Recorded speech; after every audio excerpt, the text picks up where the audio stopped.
नमस्कार दोस्तों, कार्मिक एस्ट्रो में आपका स्वागत है और आज हम बात करने वाले हैं 19th नक्षत्र यानी कि मूल नक्षत्र के बारे में हम बात करने वाले हैं।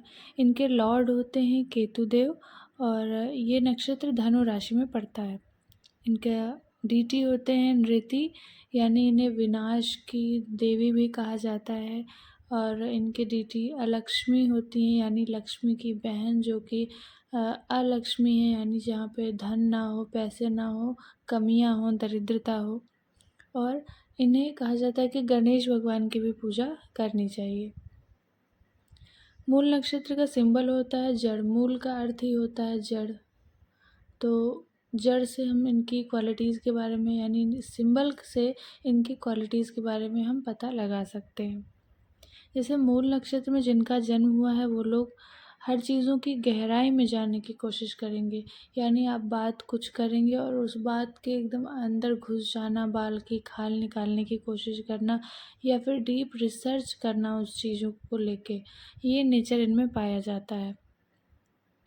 जड़ तक पहुंचना, कभी कभी ये चीज़ें ख़राब कर जाती हैं क्योंकि ये नक्षत्र थोड़ा सा नेगेटिव होता है। तो इसलिए अगर आपके बर्थ चार्ट में चीज़ें बहुत पॉजिटिवली बैठी हैं तो इसका नेगेटिव इफ़ेक्ट उतना नहीं पड़ेगा। लेकिन अगर अच्छा नहीं है, बर्थ चार्ट में भी प्लैनेट्स अच्छे से नहीं हैं, तो हाँ, प्रॉब्लम्स हो सकती हैं। मूल नक्षत्र के लोग महत्वाकांक्षी देखे गए हैं, रिसर्च में बहुत अच्छा काम करते हैं क्योंकि जड़ है और केतु तो अध्यात्म के देवता ही हैं। तो मतलब आइसोलेटेड रहना, अकेले रह के बस एक चीज़ को लेके खोजते रहना, सोचते रहना, रिसर्च करना, ऐसा नेचर इनका होता है। साफ साफ बात करने वाले होते हैं। इन्हें बहुत इधर उधर का, मतलब कहिए कि एक सामाजिक इंसान नहीं है ये, कि इसको कुछ इधर उधर करना है या पैसे का लेन देन, हेर फेर, चालाकी, ये सारी चीज़ें इनमें नहीं होती हैं। ये काफ़ी जैसे दिखते हैं वैसे होते हैं, इस तरीके का इनका नेचर होता है।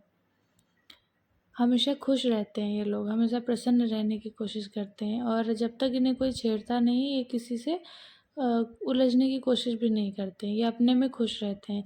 लेकिन अगर इन्हें कोई पोक करता है तो ये फिर कहिए कि वो क्या होता है कि सर्वनाश कर देने वाला, एक डिस्ट्रक्शन का ये नक्षत्र भी कहा जाता है।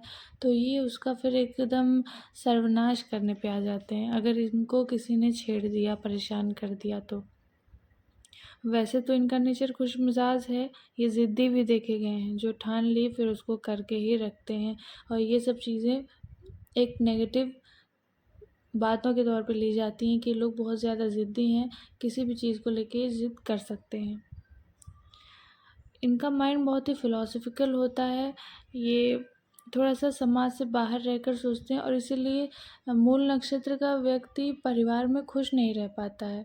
उसको लगता है कि वो बंधा हुआ है, उसे तो कुछ और करना था, ये कहाँ इन सब चीज़ों में फंस गया है, परिवार में फंस गया है, इन लोग के हिसाब से चलना पड़ रहा है।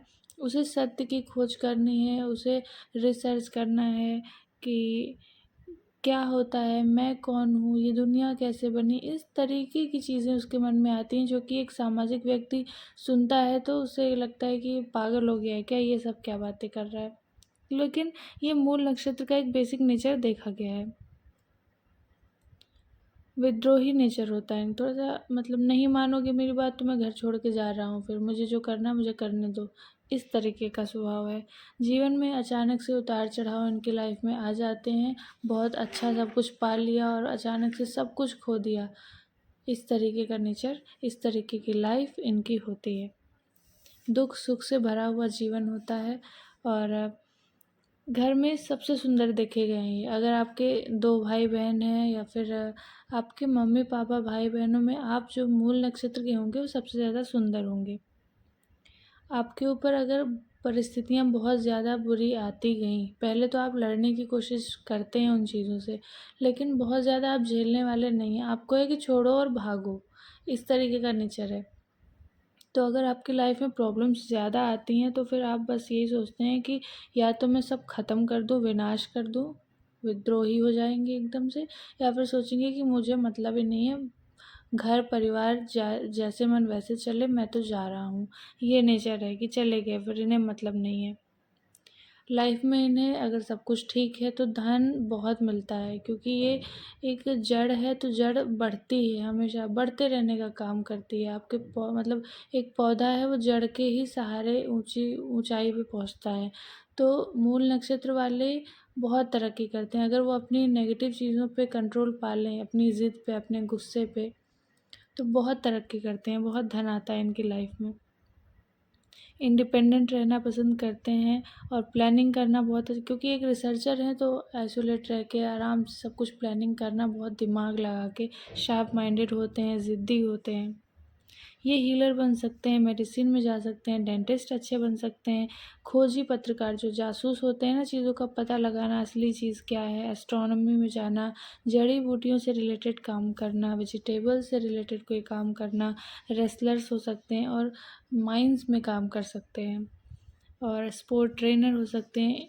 और इनकी मैरिड लाइफ बहुत अच्छी नहीं देखी गई है। रीज़न यही है कि बस अकेले रहना है और प्रॉब्लम्स आई तो छोड़ के भाग जाना है, और किसी को समझने की कोशिश बहुत नहीं करते हैं, अपने में मस्त रहना चाहते हैं। तो एक अकेला व्यक्ति मैरिड लाइफ में जो अकेला रहना चाहता है, सब कुछ अपने हिसाब से करना चाहता है और ऊपर से ज़िद्दी भी है, तो मैरिड लाइफ में प्रॉब्लम्स तो देखी गई हैं। डिवोर्स नहीं भी होगा तो भी मनमुटाव रहेगा, अलग-अलग रहेंगे हस्बैंड वाइफ, इस तरीके की लाइफ में प्रॉब्लम्स आती हैं।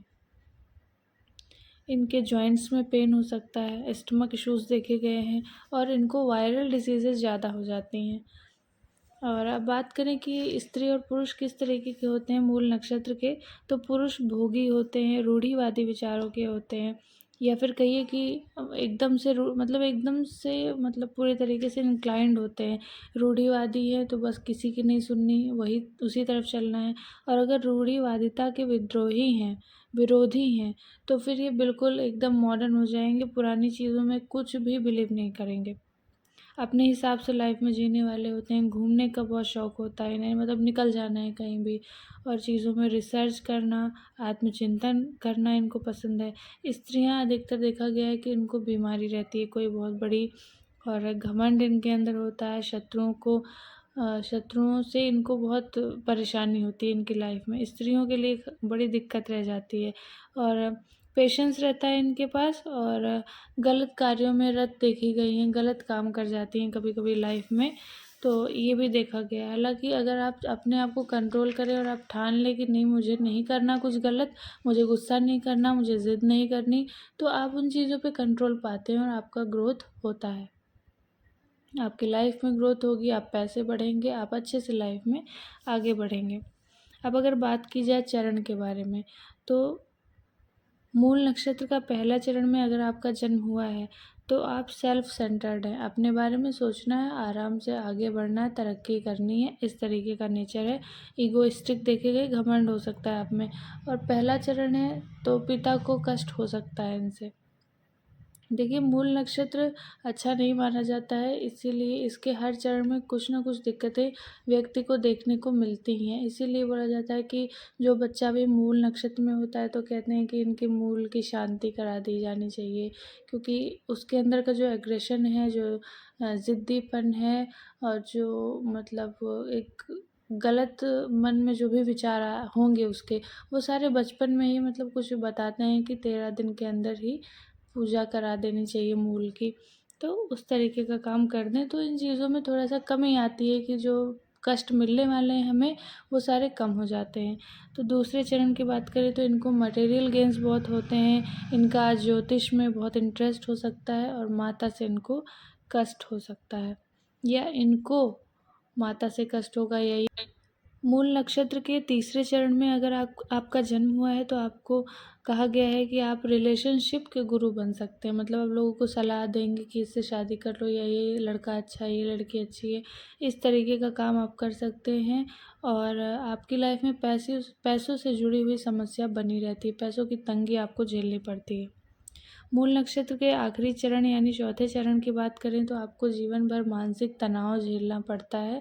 लोग आपको बहुत तरीके से परेशान करने की कोशिश करेंगे, आपको पड़ोसी ऐसे मिल जाएंगे, आपको रिलेटिव्स ऐसे मिल जाएंगे कि आपको ज़िंदगी में प्रॉब्लम्स फेस करनी पड़ती हैं उन लोगों की वजह से।